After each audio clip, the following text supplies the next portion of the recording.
What is going on, everyone? How you guys doing? Welcome to your 71st Java tutorial. And in this tutorial we're going to be adding some functionality to this list we just made on the screen.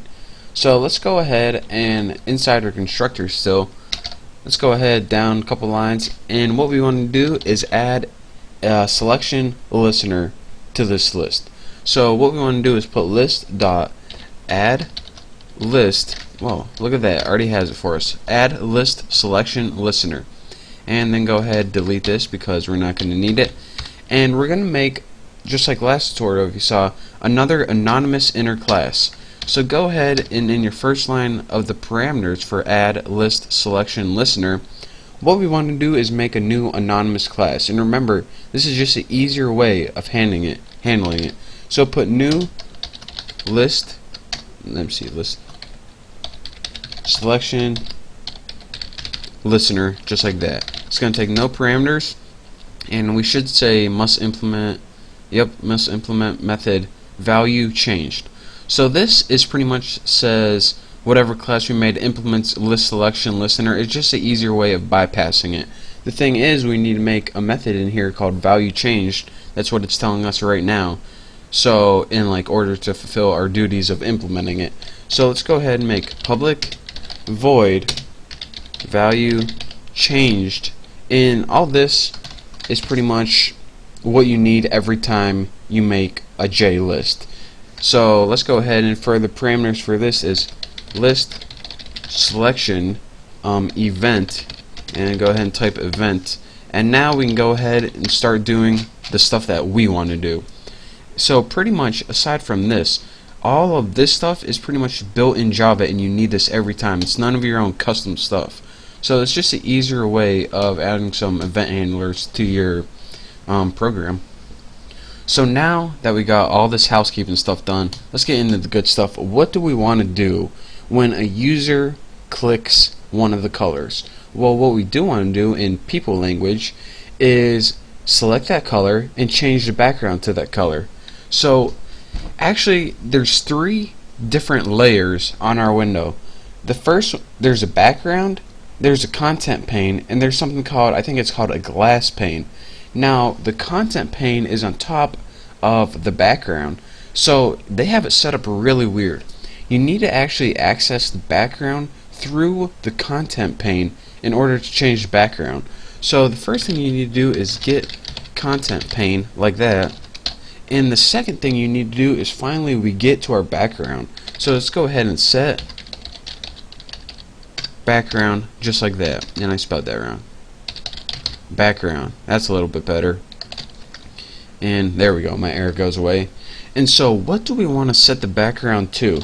Well, in our parameters for here, let me just end this statement. In our parameters for here, we want to set it to one of these colors from the color list: color black, color blue, color red, color white. So the first thing we're going to need to do is add color and empty square brackets. And now what we want to appear in here is one of the numbers 1 through 4. So how can we get the numbers 1 through 4 depending on what they selected? Remember, in our list was the array, color names, and our list was named list. So let's go ahead and put list dot get selected index. So it's automatically gonna know whenever we did not want to put that there. Let's see. So it's automatically gonna know that in our list that we just created, and why am I getting a line under color? Because it's actually colors.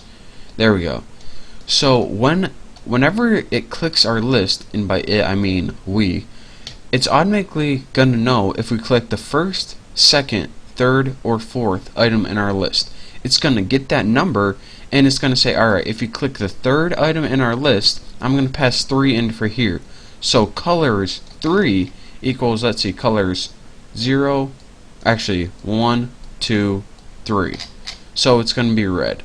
So that is how it happens like that. And remember, to set the background, you need to get the content pane and get set background. I don't know why they did it this way instead of just, set the background, but they did it this way. And don't forget, there's actually 3 layers: the content pane, the background, and I think it's called like a glass pane or something weird.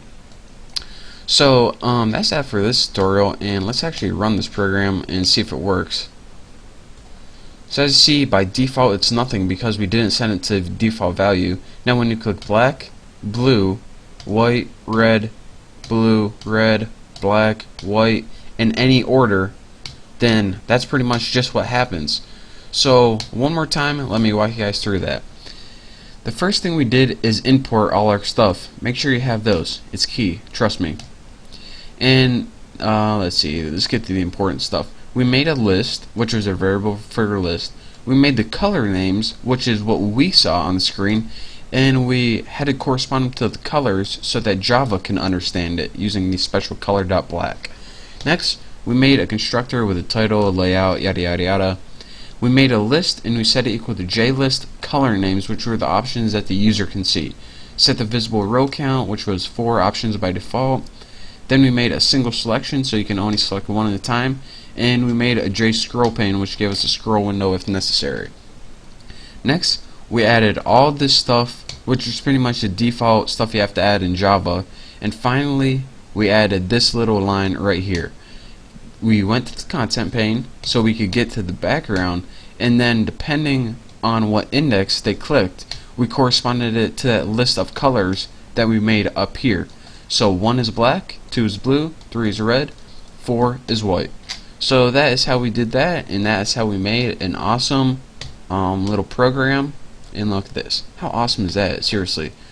Red, white, and blue. Didn't even notice it. And black, where does that come in? But anyways, thank you guys for watching. Don't forget to subscribe, and I will see you next tutorial.